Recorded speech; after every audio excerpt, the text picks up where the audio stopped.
ঈদের দিন রাত থেকে শাফিদ অসুস্থ হয়ে গিয়েছিল, জ্বর প্রায় 104 ডিগ্রি। অনেক কষ্ট করে আজ শাফিদ সুস্থ হয়ে সে চেষ্টা করেছে। বীজ লাগানোর জন্য পাগল হয়ে গিয়েছে, কাঁঠালের বীজ আপনারা দেখতে পাচ্ছেন। সে চারা করবে এবং সে আসলে গাছের প্রতি খুবই নেশা শাফিদের। এবং দেখেন খুব সুন্দর করে সে কাঁঠালের বীজগুলো রাখছে। তোমার কেমন লাগতেছে বাবা?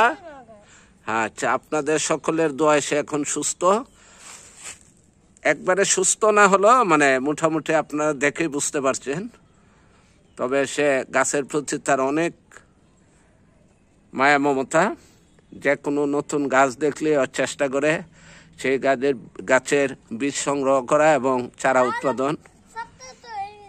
সবগুলোতে দিয়েছ? এখানে কয়টা বলো তো? Very good. আর এই বীজ এটা আর একটু ভিতরে যাবে। হ্যাঁ, তারপরে মাটি দিয়ে একটু উপরে ঢেকে দিতে হবে না?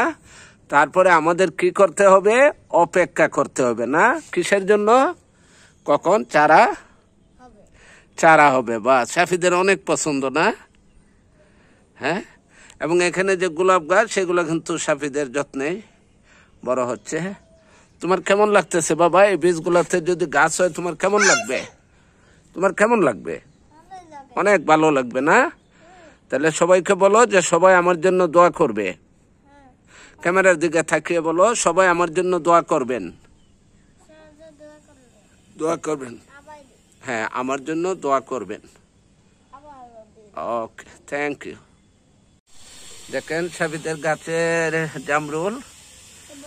প্রথমবার আমরা জামরুল খেয়েছি, দ্বিতীয়বারে আবার আসছে। সেই দ্বিতীয়বারের জামরুল ফুল থেকে জামরুল আমরা খাচ্ছি। দেখেন কত বড়, দেখে বাবা, অনেক বড়। দেখেন শাফিদের হাত দিয়ে খেলা করছে। শাফিদের অনেক পছন্দ সেই জামরুল। তুমি নিতে চাও এখন?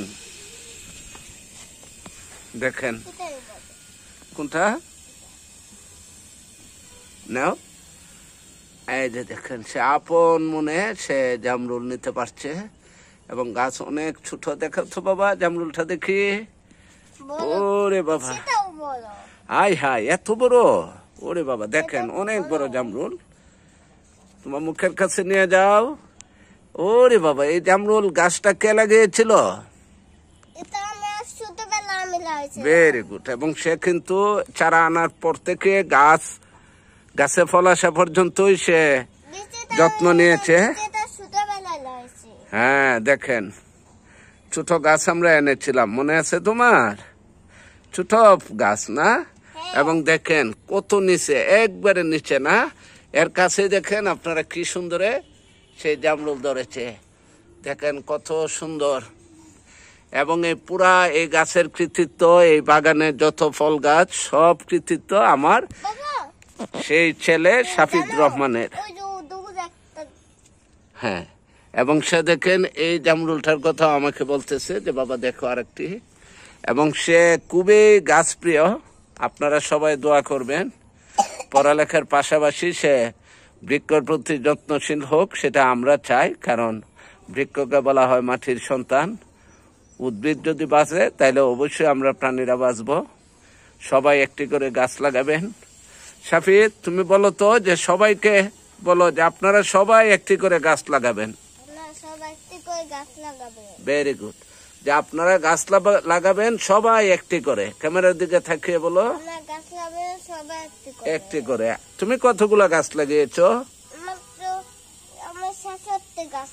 হ্যাঁ, শাফিদের গাছ কতগুলো? অনেক। দেখেন অনেক গাছ কিন্তু শাফিদের লাগানো। এবং সে খুবই মানে গাছের প্রতি এত নেশা, এটা চিন্তা করা যায় না, তাই না বাবা? তোমার আর কি গাছ আছে? তোমার ম্যাঙ্গো গাছটা আমরা একটু দেখবো, যাও তো আমাদেরকে দেখাও বাবা। তোমার আম গাছ এই যে আমাদেরকে নিয়ে যাচ্ছে আস্তে আস্তে শাফিদ তার আম গাছের দিকে। আপনারা দেখেন এই যে সে নিয়ে যাচ্ছে। এবং এটা কিন্তু আমাদের পেয়ারা গাছ। দেখেন পেয়ারা ধরতেছে।